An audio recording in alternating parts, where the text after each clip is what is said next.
네, 안녕하세요. 우리 지금부터 다뤄볼 내용은 기업 진단론이라는 과목이고요. 크게 봤을 때는 우리 경영지도사 1차 시험에 나오는 여러 가지 과목들 중에서 한 과목인 기업 진단론에 대한 강의예요. 우리 경영지도사 1차 시험 쪽에서는 크게 출제되는 과목이 원래 2021년까지는 6과목 해서 1교시에 보는 게 중소기업 관련 법령, 그다음에 경영학, 회계학이 있었고, 그리고 2차 시험에 보는 게 2교시에 보는 게 기업 진단론과 조사 방법론 그리고 영어가 있었죠. 근데 이제 우리 내년 2022년부터는 영어라는 과목은 공인 성적으로 대체가 되기로 됐으니까 시험 과목에서는 빠진 거고요. 이제 전체로 봤을 때는 그러면 5과목이 되는 거고, 그중에 지금 우리가 공부할 게 기업 진단론이라는 과목이에요. 이 기업 진단론의 정의다라고 하게 되면 우리 뒤에서 이제 구체적으로 볼 건데요. 지금 간략히만 기업 진단이라는 것이 경영 분석이라는 것을 통해서 기업의 운영 현황을 파악하고, 그리고 그것은 그 현황에 따른 문제점을 발견해내서 그에 대한 해결 방안을 제시하는 일련의 과정을 기업 진단 또는 경영 진단이라고 불러요. 이거에 대해서 우리가 공부를 해가지고 이쪽 과목을 시험 보겠다라는 건데요. 이런 기업 진단론은 출제되는 범위를 크게 2가지로 얘기하고 있어요. 첫 번째는 기업 진단이라는 부분이 있고, 두 번째로는 경영 분석이라고 하는 부분이 있고요. 이 기업 진단이라는 게 경영 분석이라는 걸 통해서 현황 파악 그리고 문제점을 파악해서 그에 대한 해결책을 찾자라는 그런 과목이라서 크게 2가지, 경영 분석을 이용해서 현황과 문제를 파악하고 그에 대한 해결 방안까지 찾는 기업 진단까지 가는 거죠. 그래서 출제본은 크게 2가지로 경영 분석이라는 것과 기업 진단이라는 건데, 우리가 배우는 이런 기업 진단론은 전체 과목들 중에서 다른 과목에 상대적으로는 가장 점수를 획득하는 게 무난한 과목으로 인식이 되고 있어요. 그래서 그렇게 많이 어렵게 출제되지 않는다. 더불어서 공부하는 내용도 그렇게 많지 않고요. 많이 어려운 내용도 별로 없어요. 그래서 보다 더 쉽게 점수를 획득할 수 있는 과목이니까 너무 많이 걱정하지 않으셔도 되고요. 자, 더불어서 이런 기업 진단론에는 나오는 내용이 1교시 과목들인 경영학하고요. 그리고 회계학의 내용이 상당 부분 중복해서 기업 진단론 쪽에 나오게 돼요. 그래서 여러분이 공부하실 때에는 경영하고 회계학을 먼저 공부하신 다음에 기업 진단론을 공부하는 게 보다 더 공부하기 쉬울 거고요. 특히나 2가지 과목들 중에서 회계학을 먼저 공부를 하게 되면 기업 진단론이 훨씬 더 쉬워질 거예요. 물론 그렇게 쉬워지기도 하고, 더불어서 이 기업 진단론을 공부하려면 회계학에 대한 내용을 좀 많이 알아야 돼요. 그래서 이 회계학 쪽은 반드시 먼저 공부를 하고 나서 그리고 기업 진단론을 공부하세요. 혹시나 지금 기업 진단론 강의를 수강하는데 회계학 공부를 아직 안 했다 하면 회계학 먼저 수강하고 그 다음 기업 진단으로 오세요. 순서 말씀드렸어요. 그래서 혹시나 경영학은 하지 않더라도 회계학을 먼저 공부하고 나서 그 다음에 기업 진단을 공부하자. 자, 그럼 반드시 기억하세요. 회계학 먼저 하는 거예요. 자, 더불어서 우리가 기업 진단론에서는 경영 분석이라는 것과 기업 진단을 공부하는 건데, 경영 분석은 분석하는 자료의 내용에 따라서 크게 구분했을 때는 질적인 경영 분석과 양적인 경영 분석으로 구분이 돼요. 이건 분석을 위한 이용하는 자료가 어떤 성격이냐는 건데, 양적 경영 분석 쪽에서는 주로 숫자로 분석하는 거예요. 그 질적 경영 분석에서는 숫자가 아닌 비계량적인 정보를 분석하는 거고요. 이때 질적 경영 분석 쪽에서는 주로 나오는 게 경영학에서 공부하는 내용이 질적 경영 분석에 상당히 중복돼서 나오고 있고요. 더불어서 양적 경영 분석할 때에는 회계학에서 얘기하는 재무제표에 대한 이해가 반드시 필요하게 돼요. 그래서 이런 기업 진단론은 경영학과 회계학 상당히 중복되는 내용이 많다는 거 생각하시고요. 그래서 먼저 경영학과 회계학을 먼저 공부하고 나서 기업 진단론 공부하는 게 보다 더 쉽다. 그리고 회계학은 반드시 먼저 공부하고서 기업 진단론 공부에 들어가자. 자, 이 정도가 그냥 기업 진단론에 대한 OT 정도다라고 생각하시면 될 것 같아요. 자, 그리고 전체적인 강의 진행은요. 각각의 내용들이 있는데 각각의 주제들을 먼저 이론적인 설명을 하고요. 그 설명하면서 곧바로 관련된 기출문제들 풀이에 들어갈 거예요. 그래서 이론적인 내용하고 문제풀이 들어가고 이론적인 내용하고 문제풀이 들어가고 이런 식으로 진행할 건데요. 이제 문제적으로 봤을 때는 문제는 전부 다 과거에 발표가 된 기출문제들을 위주로 해서 공부할 건데 기출문제들 중에서 최근 3개년치인 2019년, 2020년, 2021년 3개년치 기출은 별도 강의로 진행하려고 하거든요. 그래서 지금 하는 이 과목에서는 기출 문제는 그 이전이 아마 2013년부터일 거예요. 2013년부터 2018년까지 기출된 문제들 위주로 해서 문제풀이는 진행해 보려고 해요. 지금 3개년치는 별도의 강의로 지금 준비가 되고 있어서 자, 일단 그 정도 생각하시고요. 자, 다음은 넘어와서 우리 기업 진단론 구체적인 내용으로 들어가는데요. 교재는 크게 4가지 챕터로 구성이 되어 있어요. 1장, 2장, 3장, 4장. 그중에 우리 1장에서는 먼저 볼 게 기업 진단이라는 게 어떤 건지 한번 공부해보자라는 건데요. 그 기업 진단을 얘기하려면 가장 기본 되는 게 기업이라는 거에 대한 얘기부터 시작이 돼야겠죠. 그래서 기업과 기업 진단이 1장에 나오는 거고요.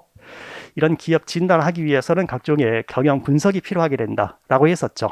그래서 경영 분석과 기업 진단이 출제 범위인데 그 경영 분석은 다시 구분했을 때에 이용하는 자료에 따라서 크게 나눴을 때에는 질적 경영 분석과 양적 경영 분석으로 분류가 되는 거고 그 다음에 4장 갔을 때에는 그 외에 기타의 경영 분석에 대한 얘기가 나오게 될 거예요. 자, 이렇게 크게 4가지 챕터로 구성이 됐는데 전체 2013년부터 2021년까지의 기출 내용으로 봤을 때에 각각의 챕터가 출제되는 비중을 좀 제가 계산해 놨어요. 그랬더니 1장이 한 5%, 2장이 15%, 3장이 55%, 4장이 25% 정도로 전체 출제된 그 구성 비율이에요. 그 중에 보게 되면은 1장, 2장 합쳐서 20% 정도 되는 거고 3장, 4장 합치게 되면 80%가 정도가 되는 거죠. 우리 교재의 페이지 수를 봐도 아마 비슷하게 갔을 거예요. 그래서 가장 많이 출제가 되는 게 3장에 있는 양적 경영 분석인데요. 이걸 위해서는 각종의 숫자를 분석하는 거라서 가장 기본이 되는 게 회계학에서 공부하는 재무제표가 가장 기본적인 사항이 돼요. 그래서 이 3장 가장 많은 비중을 차지하고 있는 챕터인데 그걸 위해서는 회계학 공부를 미리 하고 기업 진단으로 들어가는 게 낫다는 얘기예요. 그래서 뭐 이 정도 출제가 된 거니까 뭐 나중에 보시게 되면 1장은 뭐 그렇게 별로 많이 다룰 내용이 없어요. 출제되는 부분도 아주 미미하고 더불어서 가끔 가다가는 아주 그냥 상식 수준에서 풀 수 있는 문제도 출제가 되고 있어요. 그래서 1장 같은 경우에는 별로 부담 없이 넘어가셔도 되고요. 2장, 3장 가면서 조금씩 내용이 더 심화되는 형태가 될 거예요. 뭐 이제 처음 시작은 1장에 있는 내용부터 시작이니까 1장은 크게 부담 갖지 마시고 그냥 같이 공부하면서 내용 들으면서 이해가 되는 정도로 지나가시면 될 거고요. 중간에 내용들이 조금씩 많이 나올 때도 있는데 그 내용을 다 뭐 깊게 공부하거나 외우려고 하지 마시고요. 반드시 외워야 되는 사항이 있으면 제가 얘기를 할 거예요. 그래서 제가 외워라 라고 하는 부분 위주로 해서 반드시 외우는 형태를 취해 주고요. 제가 그냥 대강 넘어가는 부분은 그냥 듣고 이해되는 정도로 넘어가시면 되는 거고요. 자, 이제 그 중에 1장 시작인데 1장은 1절 기업이라는 것과 2절 기업 진단에 대한 얘기 나오고 그제 먼저 1절 기업에 대한 얘기의 시작이에요. 먼저 나오는 게 기업의 정의부터 얘기가 시작되는데 우리가 기업의 정의다라고 하게 되면 기업은 경제 주체 중에 하나죠. 우리가 가장 기본적인 경제 주체를 기업과 가계라고 하잖아요. 기업과 가계 외에 전체 국가 경제 주체라고 하게 되면 정부까지 들어오는 거고 거기에서 이제 해외까지 부분도 포함시킬 수도 있는 거고요. 근데 가장 기본적인 것은 가계와 기업인데 그중에 기업이라는 것은 생산의 주체이죠. 그래서 물건 만들어낸다, 서비스 만들어낸다. 그걸 소비하는 주체가 가계인 거고요. 더불어서 그러한 가계 부분은 이 기업의 노동과 같은 생산 요소를 가계가 기업에 제공해 주는 거죠. 따라 기업은 그러한 생산 요소를 수요하는 경제의 주체다라고 할 수 있는 거죠. 자, 이 정도 내용이면 그냥 듣고서 이해가 되는 거잖아요. 그죠? 자, 이 문장을 외우거나 그럴 생각하지 마세요. 제가 필요한 문장이 있었으면 그런 문장은 외워라 라고 얘기할 거예요. 그런 얘기 없으면 듣고서 넘어가면 되는 거예요. 그래서 기업 정의는 기업을 얘기하려다 보니까 제가 그냥 형식상 뭐 구성 맞추기 위해서 써놓은 얘기다 정도 생각하시고요. 넘어가세요. 다음은 그러한 기업의 목표인데요. 기업은 결국은 장사를 하는 어떤 주체라는 거죠. 그게 이제 추구하는 바는 뭐냐라는 게 기업의 목표 쪽의 얘기인데요.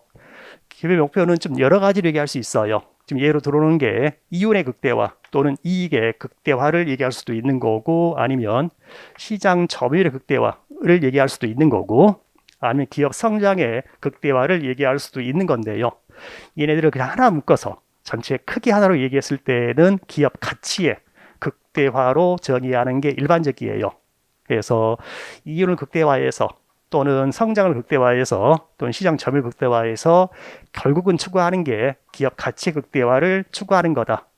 자, 이 기업 가치 극대화가 궁극적인 재무관리의 이 기업의 목표다라고 생각하시면 되는 부분이고요. 그런데 이러한 기업 가치 극대화라는 것은 자기 자본 가치 극대화와 동일한 개념이 될 수 있대요. 회계 공부하고 수강해라라고 말씀드렸어요. 그러니까 지금 회계 공부 안 했으면 지금 갔다 오세요. 저는 지금 갔다 왔다 생각해서 회계를 이미 어느 정도는 안다라는 가정하에 이후 강의를 진행할 거예요. 자, 우리 회계에서는 제가 BS 이렇게 쓰면은 어떤 얘기인지 회계 공부했으면 아시죠? BS 재무상태표. 거기에는 기업의 자산이라는 것과 기업의 부채 그리고 기업의 자본이 나오는 게 재무상태표죠. 괜찮아요? 자, 거기서 우리가 이 기업 목표가 기업 가치를 극대화하자라는 거라고 했고, 그럼 이 기업 가치라는 거는 뭐냐라고 했을 때에 이 기업 가치는 결국 이 기업 자산의 가치를 얘기하는 거다 생각하시면 돼요.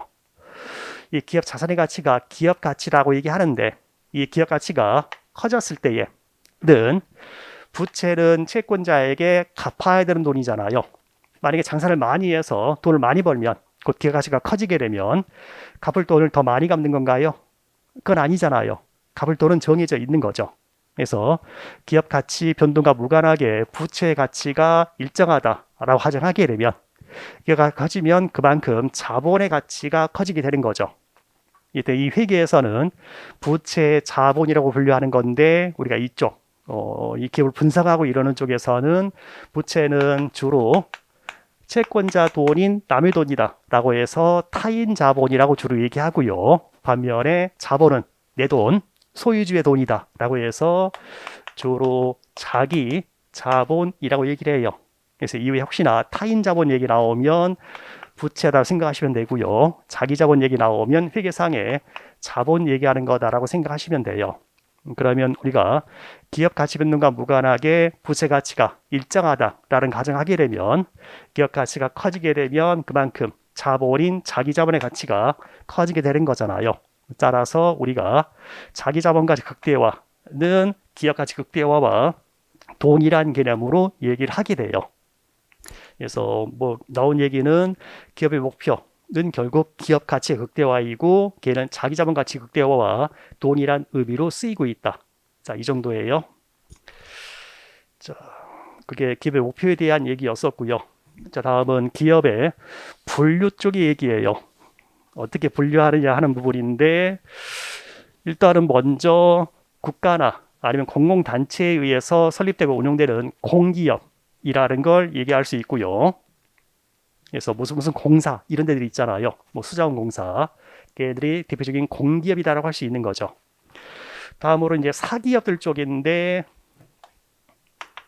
공기업에 대비되는 게 사기업, 사적인 기업들인데, 크게 구분했을 때에는 그냥 내가 내 장사한다, 내가 내 장사한다, 그게 그냥 개인이 운영하는 기업이다라고 해서 개인 기업이라고 할 수 있는 거죠. 근데 이번에는 저 혼자 하는 게 아니고 저하고 친구하고 동업을 해요. 두 명이서 장사하는 거잖아요. 그런 것을 조합기업이다라고 하고요. 자, 그 다음으로는 나와 있는 게 상법상에서 회사로 분류하고 있는 애들이 있어요. 걔네를 법인기업이다라고 얘기를 해요. 외울 거 없었어요, 지금까지는. 자, 그래서 법인기업은 상법상에서 회사로 분류하고 있는 어떤 기업의 분류 중에 하나인데요. 거기서 이제 법인이라는 얘기가 나왔는데 법인이라는 용어는 어떤 거냐면 이 관련해서는 우리가 인격이라는 걸 좀 생각해야 되는데요. 이 인격이라는 것은 권리와 의무의 주체가 될 수 있는 자격을 인격이다라고 얘기해요. 우리 법에서는 이러한 인격을 구분할 때에 크게 두 가지 자연인이라는 것과 법인으로 구분을 해요. 이 자연인은 사람 얘기하는 거예요.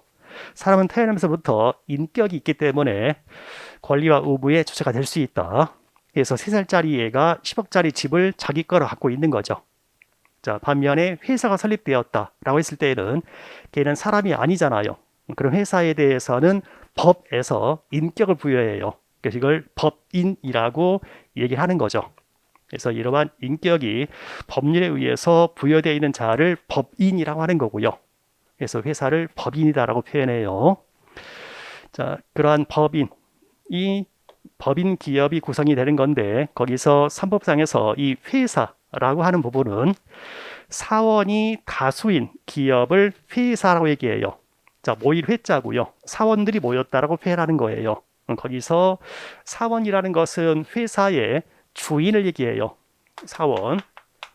이 사원은 회사 월급쟁이 회사원 아니고요. 회사를 구성하는 구성원이라고 해서 사원이라고 하는 거예요. 그래서 이 사원이 결국은 회사의 주인이다 생각하시면 돼요. 자, 그 사원, 소유주인 주인 또는 돈을 출자한 출자자, 그게 그 사원인데 사원이 모였다. 여러 사원들이 모였다고 해서 회사라고 얘기를 하는 거예요. 자, 다음 페이지 나오게 되면은 이제 그렇게 법인 기업인데 상법의 분류에 따라서 법인이 어떻게 분류되느냐라고 했을 때에는 제가 책에 써놓기는 5가지 정도를 써놨는데요. 가장 일반적으로 얘기하는 것은 한명회사, 합자회사, 유한회사, 그리고 주식회사, 크게 4가지를 가장 일반적으로 얘기해요. 뭐 유한책임회사도 있긴 한데 중에서 많이 떨어지고요. 자, 이렇게 산법에서는 대표적으로 한명, 합자, 유한, 주식회사로 법인 기업들을 분류하고 있는데요. 그냥 분류되는 것은 그 회사를 구성하는 사원이 어떤 사원이냐에 따라서 그중에 한명 회사는 무한 책임을 지는 사원들만으로 구성이 돼요. 무한 책임, 유한 책임이라는 용어 나오는데요. 거기서 무한 책임 사원이다라는 것은 회사의 채무, 회사가 돈을 꼬았어요. 자, 그에 대해서 무한의 책임을 부담하는 사원이 무한 책임. 반면에 유한 책임 사원은 그런 회사의 채무에 대해서 자신이 출자한 금액을 한도로 해서 책임진다. 책임의 한도가 있다고 해서 유한 책임이다라고 표현을 해요. 자, 예를 들어서 제가 장사를 해요. 혼자 장사하는데 이 회사를 하나 만들어서 장사를 했어요. 장사하면서 은행에서 꼬은 돈이 있거든요. 돈 갚아야 될 건데 장사하다가 망했어요. 그 돈을 못 갚게 됐네. 그 돈 못 갚게 된다고 했을 때에 내가 집 팔고 땅 팔아서 다 메꿔줘야 된다 하게 되면 그게 곧 무한 책임이 되는 거죠. 그럼 무한 책임 사원들로만 구성된 게 합명회사. 반면에 합자회사에는 그런 무한 책임을 지는 사원도 있고요. 그리고 유한 책임을 지는 사원도 있어요. 그게 구성된 게 합자회사. 그리고 유한회사와 주식회사는 모두 다 유한 책임을 부담하는 사원들만 있는 회사가 유한회사와 주식회사예요. 여러분 만약에 회사를 구성한다고 하게 되면, 여기 사업한다고 하게 되면 무한 책임 부담하고 싶어요? 유한 책임 부담하고 싶어요? 한도가 있는 게 좋잖아요. 그래서 내가 돈, 출자한 금액, 투자한 금액 날리면 끝이다. 더 갚을 이유는 없다 하는 유한 책임을 사람들이 보다 더 선호하기 때문에 현대사회에서는 거의 대부분 유한 책임을 부담하는 회사를 구성하는 게 일반적이에요. 중간에 하나 나온 얘기가 무한 책임 사원도 있고 유한 책임 사원도 있는 합자회사 얘기가 잠깐 나왔었는데요. 뭐 근래에는 거의 없다고 생각하시면 되고요. 과거 얘기다라고 하게 되면, 예를 들어서 과거에 옛날 중세 유럽 쪽에서 배를 사가지고 배에 물건을 싣고서 멀리 무역을 떠나는 거죠. 그때의 선주, 배 주인 선주는 돈을 투자하는 거죠. 돈 투자해서 배를 투자하는 거고, 그리고 선장은 그 배를 타고서 목숨을 걸고서 왔다 갔다 하는 거죠. 그럼 배를 투자한 선주는 유한 책임, 배 날리면 끝이다. 다만 거기 있는 선장은 목숨까지 걸어야 된다. 그런 게 무한 책임, 유한 책임의 대표적인 예라고 할 수 있는 거죠. 이쪽에서는 이제 한명 합자 유한 주식회사, 그리고 한명 회사는 무한 책임, 합자는 무한 유한 다 있고, 유한 회사와 주식회사는 다 유한 책임 사원들만 있다. 이 정도는 기억을 해주세요. 자, 더불어서 현대 사회에서는 이러한 법인 기업들 중에서 주식회사가 가장 일반적인 법적인 형태의 회사인 게 일반적이에요. 그래서 우리는 주로 이 주식회사에 대해서 공부를 좀 더 할 거예요. 자, 그래서 가장 일반적 형태를 취하고 있는 주식회사에 대한 특징 쪽의 얘기인데요. 현대사회에서는 거의 대부분의 기업들이 다 주식회사 형태를 취하고 있어요. 그 이유가 가장 대표적인 게 회사의 주인인 사원, 우리 주식회사의 사원을 주주라고 부르거든요. 그 주주의 유한 책임이 가장 대표적인 특징이다라고 할 수 있고요. 밤에 앞에서 썼던 유한회사 같은 경우에도 유한 책임 사원만 있다고 했잖아요. 하지만 주식회사 뭔가 차이점이 있겠죠. 그래서 그러한 차이점들을 추가로 보자라고 해서 다음 같은 특징이 있다. 크게 4가지 정도를 제가 써놨네요. 그중에 하나 첫 번째, 주식을 발행해서 자본을 조달한다. 회사가 장사하다가 돈이 더 필요하면 은행에서 돈을 꼬을 수 있는 거고, 아니면 주인한테서 곧 주주한테 돈을 더 투자받을 수도 있는 거죠. 그때 그렇게 돈을 투자받을 때에 주식이라는 것을 발행해서 자본을 조달한다라는 특징이 있어요. 자, 예를 들어서 제가 어떤 사업을 처음 시작해 보려고 하고요. 아주 좋은 아이템이 있어요. 그래서 제가 5천만 원이 있으면 한번 대박을 터뜨릴 수 있을 것 같아요. 근데 저는 돈이 없어요. 신문에 공고를 냈죠.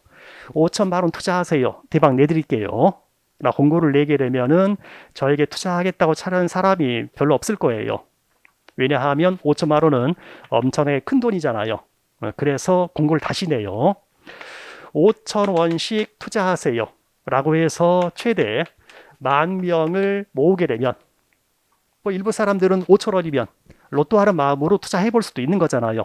그렇게 해서 만약에 10,000명이 최대 모이게 되면 전체 5천만 원이라는 큰 돈이 될 수 있는 거죠. 자, 이렇게 주식회사에서는 자본을 조달할 때에 잘게 쪼개서 조달해요. 잘게 쪼개 조달하면서 이렇게 5천 원씩 투자한 사람이 있으면 그 사람들에게 당신이 우리 회사에 투자한 주인입니다. 곧 주주입니다라는 증표로서 주식이라는 종이를 발행해서 주게 돼요. 그 주식이라는 것은 종이이고요. 그 위에 금액이 써 있어요.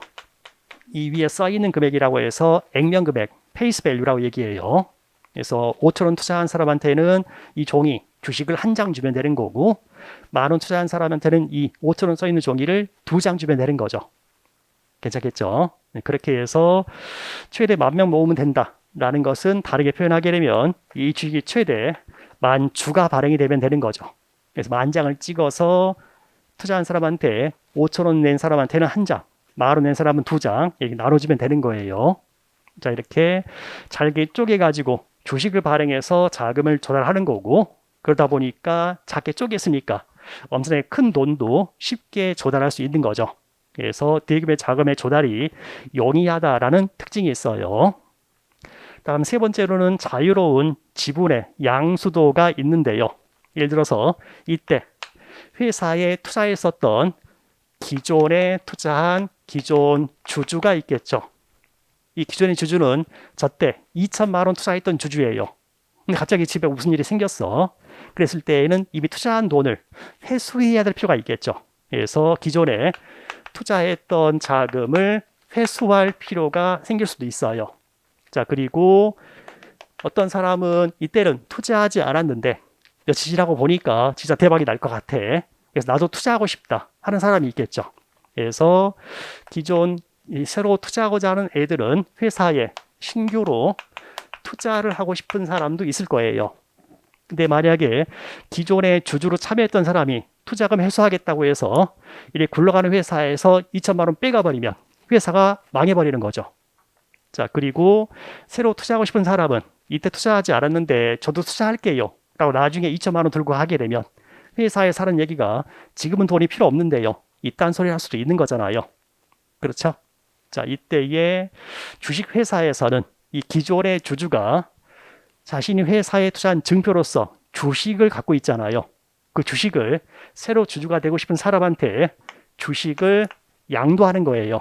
그리고서는 계획에서 대금을 받게 되면 기존 주주 입장에서는 투자금을 회수할 수 있는 거고, 새롭게 주주가 되고 싶은 애들도 쉽게 회사의 주주가 될 수 있는 거죠. 자, 이렇게 주식이라는 것을 자유롭게 사고 팔 수 있다. 그게 주식의 특징인 자유로운 지분의 양수도다라는 거예요. 이렇게 주식을 쉽게 사고 팔 수가 있기 때문에 회사와는, 회사에 들어간 돈과는 아무 상관없이 주인만 바뀌는 형태가 되니까 이런 주식 거래와 무관하게 회사는 그냥 유지가 되면서 주인이 쉽게 바뀔 수가 있게 되는 거죠. 앞에 있었던 유한회사, 주식 말고 유한회사라고 하게 되면, 유한회사에서는 이렇게 지분을 쉽게 사고 팔 수가 없어요. 만약 기존에 투자했었다, 나는 나가고 싶다고 하게 되면 다른 모든 사원의 동의가 있어야만 내가 나갈 수 있는 게 유한회사가 되는 거예요. 뭐 그런 식의 차이가 있다라는 얘기예요. 자, 다음으로는 네 번째 특징이 소유와 경영이 분리가 된다라는 특징이 있어요. 아까 얘기로 돌아오게 되면 5천 원씩 투자하세요. 그래서 투자를 받게 되면 최대 주주가 10,000명이나 될 수 있는 거죠. 그죠? 그러면 회사 전체 자산이 있을 거고 부채와 자본이 있을 거다. 부채는 결국은 채권자의 돈인 거고, 자본, 자기 자본은 주주의 돈인 거죠. 이 주주가 곧 회사를 소유하는 소유자인데, 자, 문제는 10,000명의 사람들이 전부 다 회사의 경영에 참여하기는 힘들 거예요. 괜찮죠? 그래서 10,000명이 다 경영에 참여하기 힘들다. 그래서 이 회사의 경영은 전문 경영자에게 회사를 운영하는 것을 맡기는 거죠. 그러면 회사의 소유는 주주가 소유하는 거지만 회사를 경영은 전문 경영자에게 맡긴다. 그러면서 소유와 경영이 분리가 될 수 있는 거죠. 이런 특징이 있다. 이때 이러한 채권자나 주주의 돈이잖아요. 이제 그 돈을 경영자에게 맡겨서 대신 굴리는 거니까, 이런 채권자와 주주를 그 돈에 대한 위탁자다라고 얘기를 하고요. 경영자는 그 돈을 맡아서 굴린다라고 해서 이 경영자를 그 돈에 대한 수탁자라고도 얘기를 해요. 그리고 그 돈의 주인이 채권자와 주주이니까 이 사람들을 본인이라고 얘기하고요. 본인의 돈을 대신 굴려가는 경영자를 대리인이라고도 얘기를 하고요. 뒤에 나올 용어들인데 한 번씩 써봤어요. 아직까지 여건 없어요, 이쪽은.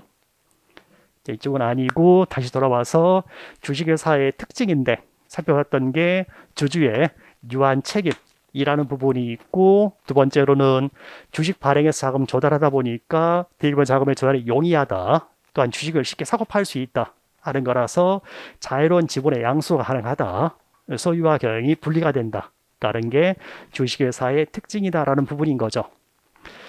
우리나라에는 삼성전자라는 대표적인 기업이 있죠. 저도 그 삼성전자의 주인이 될 수 있는 거죠. 시장에 가서 삼성전자 주식을 한 주를 제가 살 수 있잖아요. 지금 뭐 한 8만 원 하나요? 8만 원 내고 한 주를 시장에 사게 되면 저도 주인 중에 한 명이 되는 거죠. 자, 그랬는데 제가 그렇게 한 주를 샀더니, 한 주 사서 삼성전자의 주인이 됐는데 다음날 신문에 뉴스가 떴어요. 공장이 불났대요. 다 타버렸어요. 빚이 2조래요. 빚 2조를 제가 갚아야 되나요? 주식 사면서 줬던 8만 원 날리면 그냥 끝이라고요. 그게 주주의 유한 책임이 되는 거죠. 그래서 이 주식의 특징 정도는 기억을 좀 해두시고요. 자, 다음은 주식회사의 기관 쪽의 얘기인데요. 주식 기관으로는 제가 크게 세 가지 얘기했고, 첫 번째가 주주총회, 두 번째가 이사회, 세 번째가 감사 또는 감사위원회가 있어요. 자, 먼저 나오는 게 두 번째는 이사회 쪽인데요. 이 이사회는 이사들이 모인 회의다. 그래서 이사회라고 얘기를 해요. 이 이사에 뭐 전무이사, 상무이사, 그리고 대표이사가 있는 거죠. 모여서 회의한다고 해서 이사회. 그런 이사들은 주주총회라는 주주들의 모임에서, 주주들의 회의에서 선임이 돼요. 그게 주주총회라는 거고, 주주들이 모여서 회의하는 게 주주총회. 그 주주총회가 주식회사에서의 가장 최고 의사결정 기관이에요. 가장 중요한 사항들은 주주총회에서 결정하는 거예요.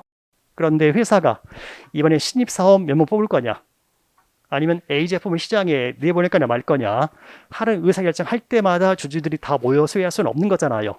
그래서 그런 경영에 대한 일들은 이 이사들이 하라고, 주주들이 주주총회에서 이사들을 선임하는 거죠. 자, 그렇게 모인 이사들이 회의하는 게 이사회고, 회사의 업무 집행에 관해서는 그 이사회에서 결정하는 거예요. 그래서 회사에서 일상적인 업무들은 이사회에서 결정한다 생각하시면 되고요. 그보다 더 주주의 권익과 관련 있는 사항들은 주주총회에서 결정한다라고 보시면 돼요. 자, 그리고 세 번째 있는 게 감사라는 건데, 여기 있는 이사들이 이러한 업무 집행을 잘 하는지를 감사하는 기관이 감사라는 거예요. 자, 다시 돌아와서 우리가 회사에 돈을 빌려준 채권자들이 있는 거죠. 채권자는 회사에 돈 빌려준 이유가 뭐예요? 뭘 바라고서?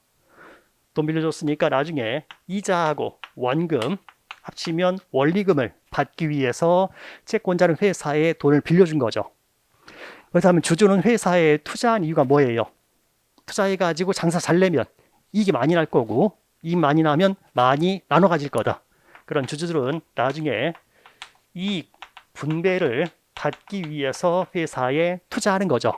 이 이익 분배를 배당이라고 하는 거고요. 괜찮아요? 자, 그런 목적으로 채권자는 돈을 빌려줬고, 주주는 회사에 투자한 건데, 그 돈을 굴려가야 되는 경영자가 원래는 이런 돈의 주인들을 위해서 일을 해야 되는 거지만, 이 경영자가 월급쟁이 경영자면 딴짓을 할 수도 있는 거죠. 회사 돈으로 술 먹으러 다닐 수도 있는 거고, 받는 월급 정해졌으니까 일 안 하고 놀아버릴 수도 있는 거잖아요. 그때 이 경영자들이 일을 잘하고 있느냐 하는 것을 감사하는 게 감사 또는 감사위원회라는 거예요. 괜찮아요? 그 중에서 만약에 올해 이익이 얼마 났는데 그걸 얼마 배당할 거냐, 이 분배를 얼마나 할 거냐 하는 것은 주주의 권익과 관련인 사항이 돼요. 그래서 이사들이 결정하지 못하는 거고요. 주주총회에서 결정하는 거예요. 그래서 최고적인 의사결정 기관은 주주총회이다.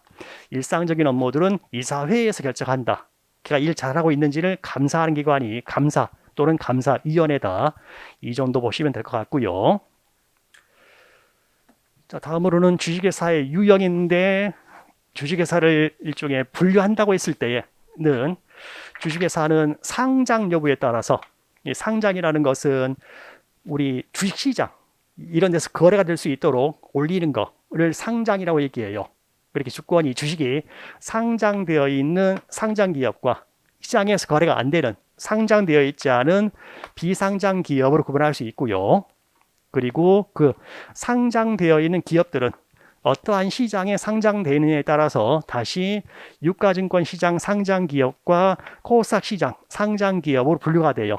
그래서 크게는 상장기업, 비상장기업, 상장기업은 상장된 회사의 시장에 따라서 유가증권 시장 상장기업과 코스닥 시장 상장기업이 있다. 먼저 이거는 우리나라에는 한국거래소라는 곳이 있어요. 한국거래소에 시장들이 있고요. 그 시장이 유가증권 시장이 있고 코스닥 시장이 있고 파생상품 시장이 있어요. 어느 쪽 시장에 상장되어 있느냐는 것에 주식은 주로 유가증권 시장에 상장이 되어 왔었고요. 과거에 이 유가증권 시장의 상장 요건이 너무나 엄격했어요. 그래서 좀 더 낮춰줘서 벤처기업들도 상장할 수 있게 해주자 만든 시장이 코스닥 시장이라는 거예요. 상장 요건들이 있는데 상장 요건이 유가증권 시장이 좀 더 엄격하고 코스닥 시장은 좀 더 완화된 시장이라 생각하시면 돼요. 그런 시장에 상장되어서 거래가 되는 기업들, 걔네가 상장 기업이다라는 거예요. 자, 다음으로는 주식회사가 발행하는 주식의 종류인데요. 거의 대부분의 기업들은 주식을 한 가지 종류만 발행하는 게 일반적이에요. 그런 기업들이 발행한 주식이 하나다 하게 되면 그게 곧 그냥 그 회사의 보통주가 되는 거예요. 단일한 종류의 주식만을 발행했으면 그게 보통주인데요. 그게 아니고 여러 종류의 주식을 발행했다 했을 때에는 보통주 외에 우선주라는 것도 있게 돼요. 그래서 발행한 주식이 한 가지면 그냥 그게 보통주, 발행한 주식이 여러 가지면은 그 중에서는 가장 표준이 되는 주식이 보통주라는 거예요. 표준이 되는 주식. 자, 그 보통주의 특징이 있고 크게 세 가지.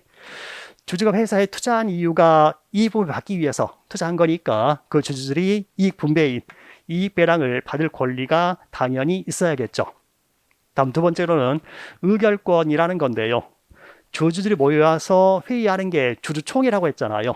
그 주주총회에서 나도 내가 할 말을 할 수 있다. 그 주주총회에 참가해서 의결권을 행사할 수 있는 그런 권리를 의결권, 의사결정에 참여할 수 있는 권리를 의결권이다라고 얘기를 해요.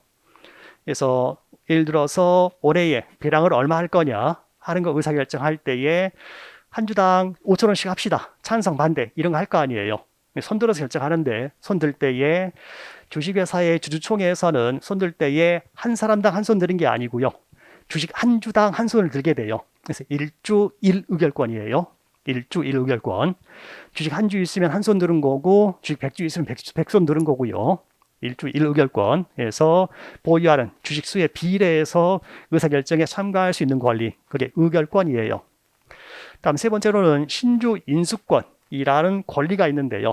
신주, 새로운 주식을 회사가 발행할 때에 그 새로운 주식을 우선적으로 인수할 수 있는 권리를 신주 인수권이다라고 얘기해요. 그래서 운영되는 회사가 돈이 더 필요해서 더 투자를 받으려고 새로 주식을 발행해 주면서 돈을 투자받겠다. 괜찮아요? 이런 이제 유상증자라고 하는데 그런 유상증자 했을 때에는 신주가 발행이 될 건데 기존의 주주들이 기존 지분율만큼은 우선적으로 인수를 할 수 있는 권리를 신주 인수권이다라고 얘기를 해요. 예를 들어서 주주가 3명이 있었다라고 해볼게요. 전체 발행 주식수가 100주가 발행돼 있던 기업이에요.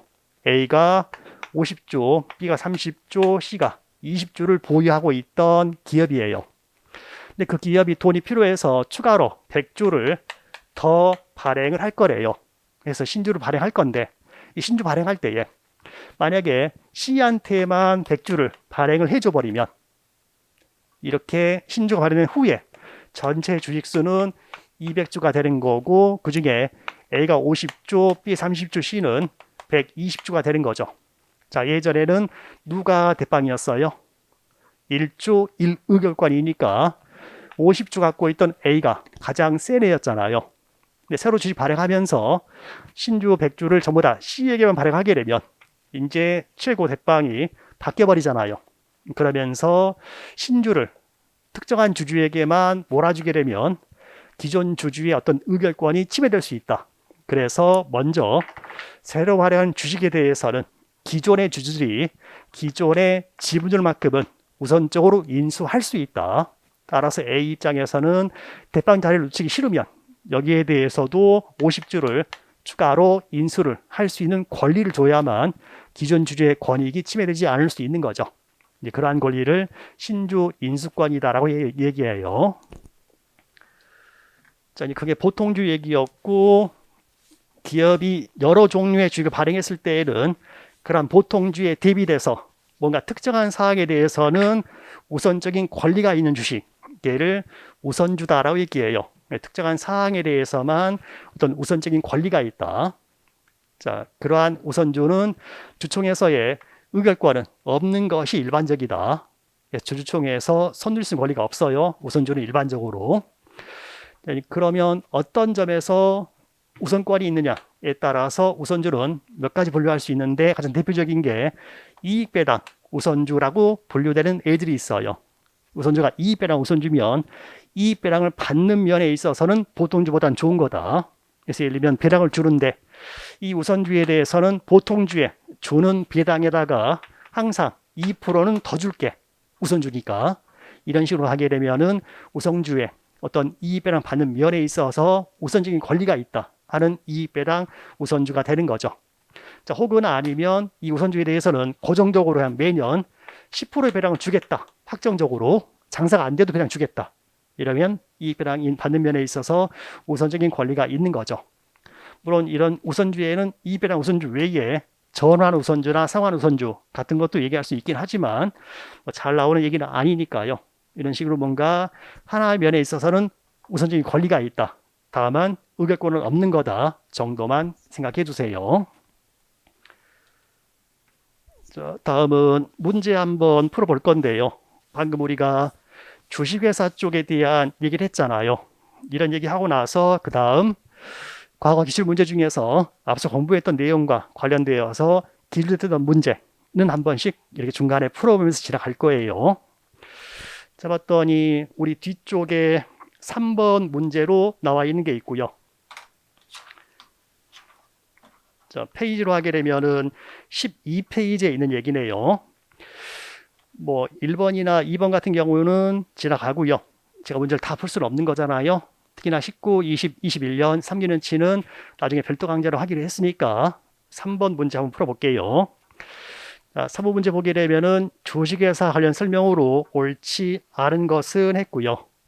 또 하나 1번에 주식회사의 최고 의사결정 기구는 이사회이다. 이사회 아니죠.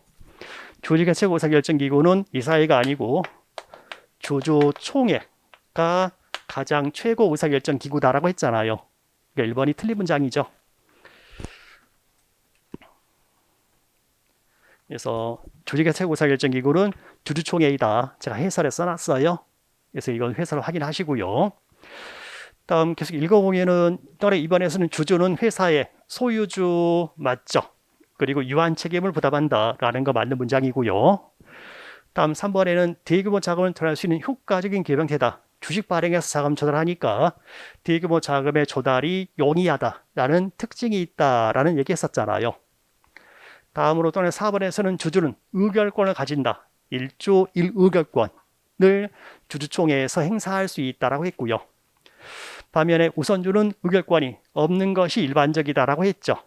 그렇다 보니까 의결권이 있는 보통주의 주가가 보다 더 높게 형성되는 게 일반적이에요. 예, 삼성전자의 경우에도 삼성전자 우선주보다는 삼성전자 보통주가 보다 더 주가가 높은 게 일반적이다. 다음에 5번에서는 우리나라 대부분의 기업 형태는 주식회사이다 라는 거 역시나 맞는 문장이다라고 할 수 있는 거죠. 자, 이런 식으로 해서 이론적인 얘기들을 쭉 보고 그다음에 그 끝나고 나서 관련된 문제를 한 번씩 보고 이런 식으로 진행이 될 거예요. 자, 이 정도까지 소리 1절 얘기는 여기서 마치고요. 그다음 시간에 2절부터 시작할게요.